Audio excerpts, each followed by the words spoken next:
Hello and welcome to the Real Estate Regroup Show. I am your host, LJ Walker, a real estate investor helping you realize your dreams of owning a home or investing in one. So today I'm going to use as a case study a person who is pretty notorious, Jeffrey Epstein, who had ties, they say, to P. Diddy, allegedly, right? So I said, all right, I heard the name before. I know something about him. Let's dive a little bit deeper and see excuse me, tongue-tied a little bit today. See what information or what we can learn as far as his business side, as far as his real estate side. And everything that I've said before in the past, classic case where he has proven that I'm right. Okay.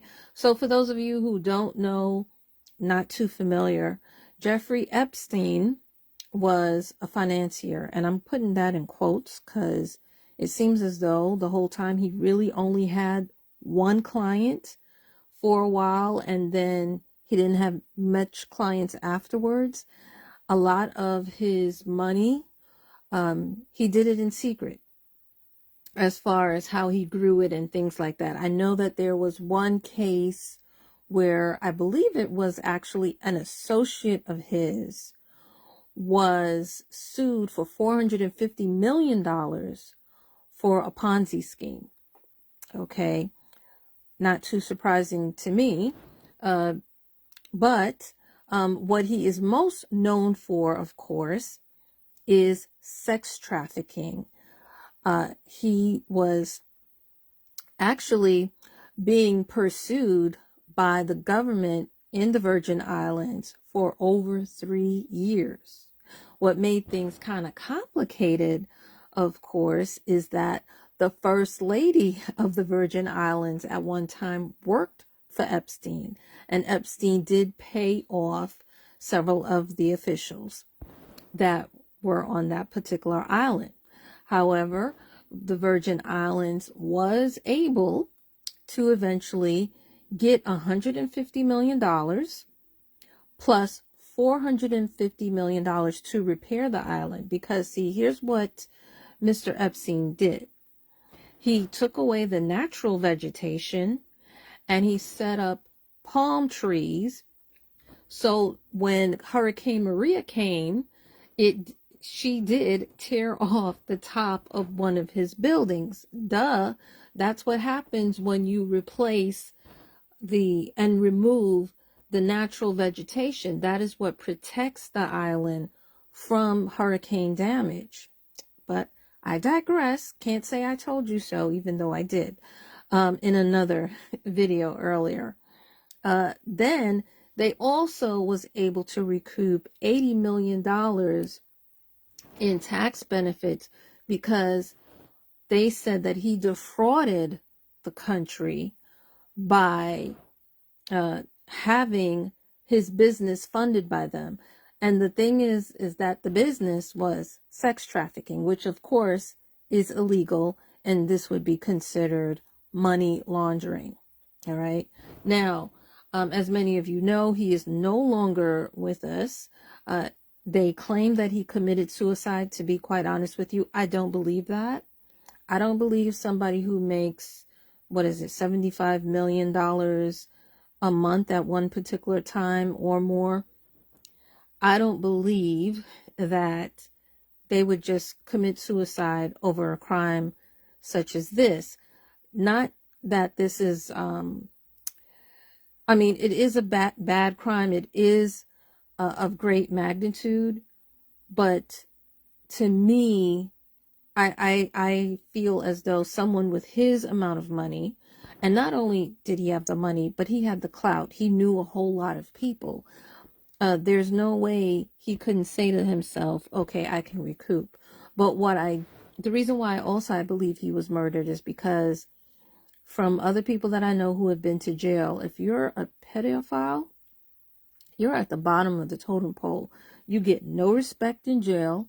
The guys that are there, they're worried that you're going to harm their kids when you come out. So yeah, they're after him. And then some of the guards probably had it in for him as well. So that's why I personally don't believe that he killed himself. And then also, after doing a little bit more research, I found that he was blackmailing a whole bunch of people. So somebody could have paid somebody in jail to have him wiped out real easy. You know, he was an easy target nonetheless. But what's coming into play, besides the association with Diddy, is that his black book is now going to be revealed. And it's supposedly going to list special clients. I'm not sure, honestly, if it will list all of the quote unquote special clients. It may have people who once associated with him and then all of a sudden decided not to associate with him anymore for whatever reason.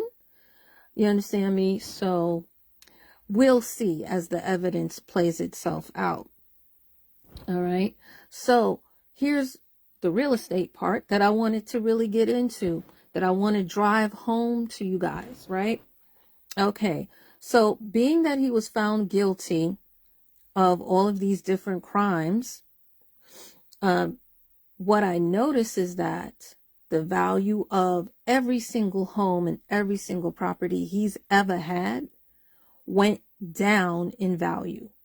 Okay, let's look at the townhome that he had in Manhattan. It was listed for $90 million. And to be honest, the part of Manhattan where his house was, $90 million was too low. But it was listed for $90 million, but guess what? It sold for $55 million. The person who bought it said that they're going to rehab it both physically and spiritually. Now, I know about rehabbing physically. I don't know about doing a spiritual rehab on the house. I guess maybe he means he's going to have people come in and pray in each part and probably burn some candles and what have you. But that is what they say. All right. And then the next property, his property in Miami, was for $22 million. That's what it was listed for, but it sold for $18 million. Not a great drop, but a drop nonetheless. It was bought by a developer, and that developer, believe it or not, said that he's just going to tear everything down because he knows that most people are not really going to want to live there because of the whole stigma, because it's a part of a crime scene, right? However, I do believe, you might say that's kind of drastic, but I believe he's still going to make his money back because the area is very posh and it's very affluent. So even if he can't sell the whole building, let's say he sell each unit as, let's say, a condo. Florida doesn't have too many co-ops, but if he sold each as a condo, he definitely is going to make his money back regardless. Plus, there's going to be probably going to have a lot of tax incentives, right? Okay, the next property that Mr. Jeffrey had was this ranch in New Mexico.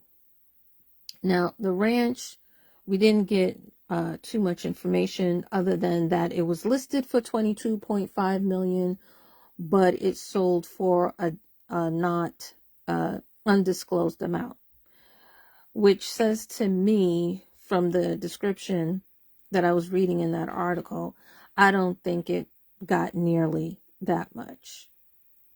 Okay. And then lastly, let's talk about the U.S. Virgin Islands. Let's go back to that. We all know, those of us who are in business, that some businesses will set themselves up in the Virgin Islands. Why? It's a tax haven, right? Now, he had 2 islands in the Virgin Islands. They were listed for $125 million, but they sold for $60 million. The two of them together sold for $60 million. Now, besides the fact that it was the place of the crime scenes, many crime scenes, there were a lot of liens on that property. Okay. So because of the liens, because of also, I forgot to mention, he removed a lot of historical, archaeological remnants from the island, statues that honored the enslaved that came to the island. All of that was actually removed too. So that is going to be restored. Okay, so I bring up all these examples to let you guys know, because especially on one particular platform, not YouTube, many people think that they got to buy at the list price. But as you can see from these 4 examples, whatever the list price is, you do not have to buy it at that price, whatever property you're interested in looking at. Crime devalues the property, and it not only devalues the property of where the crime scene occurred, it also many times devalues the properties of those surrounding it. Now, in this case, because Mr. Epstein is dead, it may not have too much of effect on the surrounding properties. Okay, if he was still alive, yeah. But now that he's dead, maybe not so much. But again, because of what he did on these properties, it brought down the value of the property. So when you are out there, when you are looking for a home, if you know that certain things occurred in that home, and you can just honestly just go on Google, and Google will pretty much tell you if something happened or if nothing happened at all. And if you find that something did happen, then guess what? That's a negotiation tool right there. You do not have to pay full price. You do not have to pay listing price. Just like it's buying a house is almost like buying a car. You don't always pay for the price that you see when you go into the dealership. You normally negotiate the price. Well, it's the same thing. But this gives you leverage. This is what I wanted to point out to you guys. The most important thing about the whole case, or cases rather. Now, the other thing that I thought was interesting was that the Virgin Islands, the government sued the bank. They said that the bank was at fault for not tracing the funds, and they did not share the evidence. Right? So they said that the bank actually disagreed, and I understand why the bank may have disagreed or gotten confused, because if the first lady is working for him and then there's all these officials getting paid off, why would we question anything? But as a bank, you are supposed to verify funds, and it's very dark or murky, as you can see, as far as, well, how did he get this extra money? Where was it coming from? It seems to me that the bulk of his money was not actually coming from being a financier as far as managing someone else's money. It seems as though the bulk of the money came from blackmailing rich people. And celebrities. That's what seems to be the case here. Okay. And then I also wanted to point out that the bank actually settled for $290 million. They did not really fight in this particular case, and I kind of understand why. The bank, to a certain degree, yes, I would say that they did make a mistake by not investigating further, despite, what they saw. But I think that they knew that that case was going to be in court for a very long time, which means that they would rack up very huge legal fees, and that would also take up their time and take them away from other investments that they had going on. So they said, okay, we're going to just settle for this amount. So am I saying that they have clean hands? No. Their hands are not completely clean, but I don't think their hands were that dirty either, if you know what I mean. Okay? So guys, this is what I wanted to present to you. This is what I wanted to show you. And I also, no one's really mentioned this too much, but when you look at Jeffrey Epstein, be honest, how many of you see him as your quote unquote stereotypical con artist, stereotypical pedophiliac? We have these notions, these ideas, that these stereotypes that a person who does evil things is supposed to look a certain way. When I look at him, he looks like people that I work with on my job. Now, there are some people on my job, I'll admit they're not that nice, but there are some people on my job that are nice, that favor him, to be quite honest with you. I've never been in their home or anything like that, but I'm just saying, we have to be careful with how we judge people. We have to be careful when it comes to their outer appearance, because when I read the rap sheet for this particular person, for Jeffrey Epstein, it's rather long. It's rather long. I thought I would just, see the one issue, which was the pedophilia, which bothers me.